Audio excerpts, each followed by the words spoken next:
para sa yaman ni Lola. Hatid ng new best ever Sunsilk at Tide with power of safeguard. Kulang dito sa party na ito Ang nakaraan sa yaman ni Lola.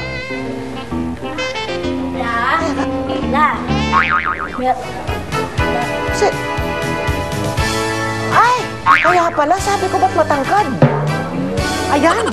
La? Ayan. Ano yan? Yan ang kulang para maging masaya ang party. Ano la? Ayan. O, kita nyo? Impersonator! Po sa amin, may isang lumang kwento ng isang kasambahay na inibig ng kanyang amo. Nang mahalang tunay hanggang sa huling hininga, siya'y naiwang byuda at tanging tagapagmana. Anong gagawin sa kaban-kaban na yaman? Sinong magmamana? Sinong makikinabang? Yaman din lang, mayaman si Lola. Bakit hindi magpaulan ng grasya? Buksan ang mansyon, mag-apply na kay Lola. Uulan ng pera ang yaman ni Lola.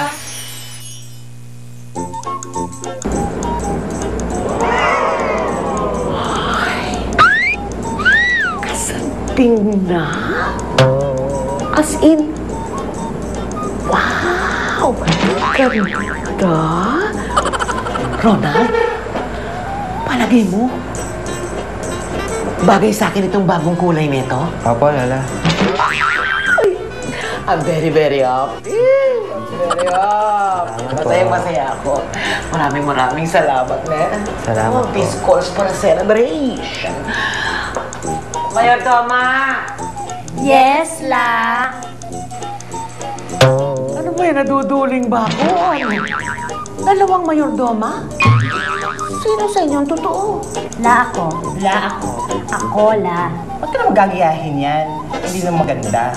Malalaman ko kung sinong totoo. Ang gagawin ko, gagawin yung dalawa sa isa't isa.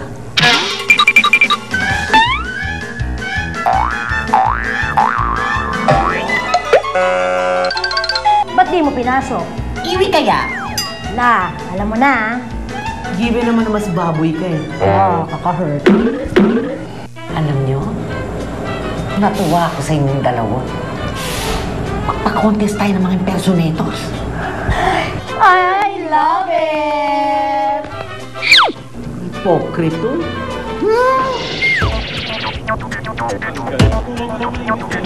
Dose-dose ng impersonators ang sumubok mag-audition sa panawagan ni Lola. Pero magiging mahigpit ang labanan dahil 5 lang sa kanila ang mapalad na mapipili at magkakaroon ng pagkakataon na magkamit ng 100,000 pesos.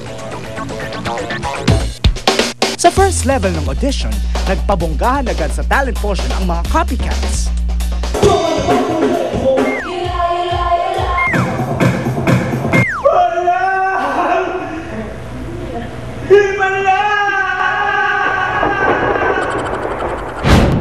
Sikat na kontrabida naman daw ang ginagaya niya. Gets mo ba kung sino ang ka-look-alike daw niya? Ako si Christy at ako ang taray ng Quezon City. O ano?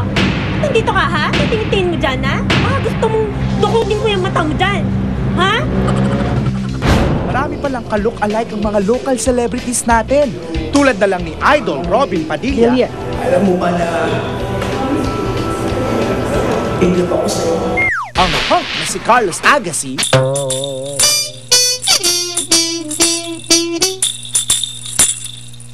Sino ito? Ang babae, ano, umano? Showbiz writer and host na si Ogie Diaz. Sino ito? At ang komedyante si Diego. Bagong gising po ako. Kamukha daw po ako ni Diego. Ang Asia songbird na si Regine Velasquez hindi rin nagpahuli.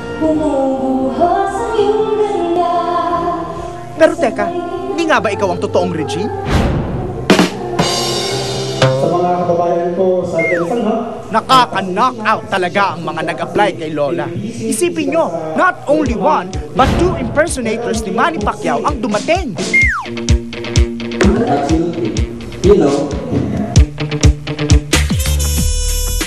At dahil present ang pambansang kamao, syempre hindi nalalayo sa eksena si Nanay Junicia. Thank you very much! Naku, Lord! Thank you very much! Nanalo na naman ang anak ko, Lord, na si Mane! Hindi lang ang mga local celebrities ang dumagsa, maging ang mga international stars dumayo rin. Presenting the pop icon, Lady Gaga.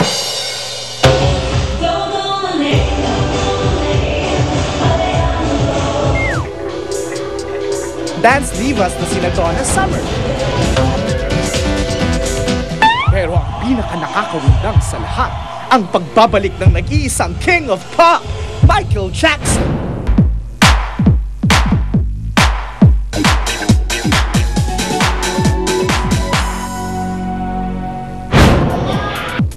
Isa-isang sinala ang mga nag-apply ayon sa kung sino ang pinaka-nakakopya sa kanilang idolo. Lord, na si Mane! At para sa second level ng audition, ang Survivor castaway at stand-up comedian na si Pretty Tricia naman ang giisa sa mga impersonators upang makita kung sino sa kanila ang karapat-dapat na maging top 5 contenders para sa yaman ni Lola. Good afternoon po. Ako po si Pretty Tricia. Ang tunay na pangalan ko po, Eleuterio Ignacio. Pero social po yun. Ang Eleuterio Ignacio, pag social, electronic ignition. Ang kakambal ni Mami Junicia, Lahat na ng santo, tinawag ko Mane. Para lang sa'yo, Mane. ang look-alike ni Manny Pacquiao, ang mirror image ni Regine Velasquez, Macho dancer!